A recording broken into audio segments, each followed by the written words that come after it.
ក្រោយពីអនុវត្តបម្រើសេវាបសសនេះខ្ញុំសង្កេតឃើញថាវាល្អណាស់ដែលរាជរដ្ឋាភិបាលរបស់យើងមានចក្ខុវិស័យដ៏ទូលំទូលាយវែងឆ្ងាយដើម្បីពង្រឹងសុខភាពប្រជាជនរបស់យើងក្រោយពីដឹងថាអត្តប្រយោជន៍របស់បសសនេះវាគ្របដណ្ដប់ធំធេងទៅលើសុខភាពប្រជាជនក៏ដូចជាកងទ័ពរបស់យើងជាធម្មតាមន្ទីរពេទ្យខ្ញុំជាមន្ទីរពេទ្យកងទ័ពព្យាបាលតែកងទ័ពក៏ប៉ុន្តែ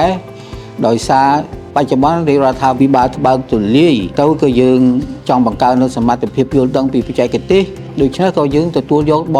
សេវាបសសចូលនៅក្នុងមន្ទីរពេទ្យរបស់យើងថែមទៀតហើយក្រោយពីអនុវត្តបម្រើសេវាបសសនេះខ្ញុំសង្កេតឃើញថាវាល្អណាស់ដែលរាជរដ្ឋាភិបាលរបស់យើងមានចក្ខុវិស័យដ៏ទូលំទូលាយវែងឆ្ងាយដើម្បីពង្រឹងសុខភាពប្រជាជនរបស់យើងហើយក្រោយពីការអនុវត្ត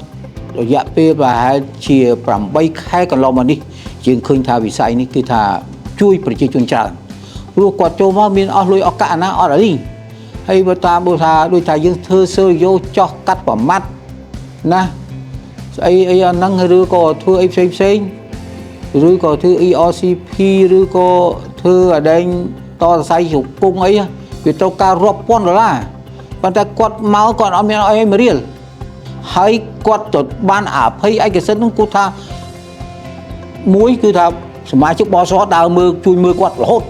ណាល្អត្រង់ចំណុចហ្នឹងខាងបសមានសមាជិករបស់គាត់មកពីពេទ្យដូរផ្លាស់គ្នារហូត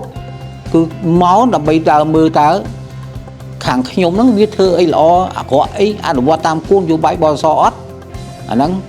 យកទៅដើម្បីថាមានការអីបើមិនល្អមកតាក់ទងជាមួយខាងផ្នែកបសរបស់ខ្ញុំដើម្បីរំលឹកទៅបុគ្គលិកនៅអគារណាដែលមិនល្អចាំបានថាគ្រប់គ្រងខ្ញុំរីករាយនឹងគ្រប់គ្រងនៅចក្ខុវិស័យរបស់រដ្ឋាភិបាលរបស់យើងដែលពង្រីកវិស័យបសសនេះគឺថាបេឡាសន្តិសុខសង្គមវាជាវិស័យមួយដើម្បីទ្រទ្រង់សុខភាពប្រជាជនយើងហើយមួយទៀតអានឹងចូលរួមចំណែកទ្រទ្រង់សេដ្ឋកិច្ចជាតិអមថាលើប្រជាជនយកលុយ 5,000 ទៅស្រុកវៀតណាមទៅវាខ្ទេចទៅអស់នោះទៅអស់លីង 5,000 ម៉ាត់មានសល់អីទាំងអស់អាហ្នឹងដែលឃើញថាសេវានឹងវាជួយពង្រឹងទាំងសេដ្ឋកិច្ចសុខភាពប្រជាជននិងជំរុញការអភិវឌ្ឍជាតិគឺថាសូមគាំទ្រល្អណាស់